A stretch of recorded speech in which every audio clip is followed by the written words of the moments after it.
जय हिंद। कल्पना कीजिए उस दिन की जब हमारे देश में हरियाली ही नहीं बचेंगे, हमारे रक्षक ही नहीं बचेंगे। डर लगता है ना। हम बातें कर रहे हैं अरावली पर्वत की, जो आज खतरे में है। हमें पुकार रहे हैं, हमसे सवाल पूछ रहे हैं, अगर गुलामी चुभ नहीं रही है तो आजादी लेके करोगे क्या? और इसी दुख दर्द और इसके सवालों को उजागर करते हुए हमने एक कविता लिखी है और उस कविता का शीर्षक है अरावली एक अनसुनी चेतावनी।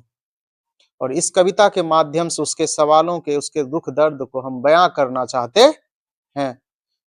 अगर गुलामी चुभ नहीं रही है तो आजादी लेके करोगे क्या? अगर गुलामी चुभ नहीं रही है तो आजादी लेके करोगे क्या?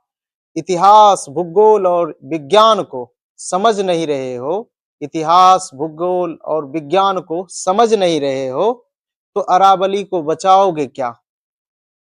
आंखें होते हुए अंधे बने बैठे हो, आंखें होते हुए भी अंधे बने बैठे हो, दूसरों की चमक देखकर अपनी आंखें चमका रहे हो, इस चमक का करोगे क्या? यह वह प्रहरी है जो युगों से आ रहा है, यह वह प्रहरी है जो युगों से आ रहा है, तपती रेत के तूफानों से लड़ा है, तपती रेत के तूफानों से लड़ा है। अगर इस कुदरती ढाल का चकनाचूर कर दोगे, अगर इस कुदरती ढाल को चकनाचूर कर दोगे तो फिर हरियाली को राख होने से बचाओगे क्या? माना उन चट्टानों से तुमने कभी ताजमहल बनाया था, माना उन चट्टानों से तुमने कभी ताजमहल बनाया था, पर क्या अब उसी चट्टानों को खोदकर देश का कब्र बनाओगे?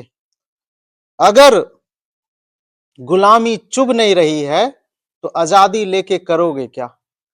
इन्हीं पंक्तियों के माध्यम से हम अरावली के दुख और उनके सवालों को उजागर करना चाह रहे थे। बहुत बहुत धन्यवाद। हुई है।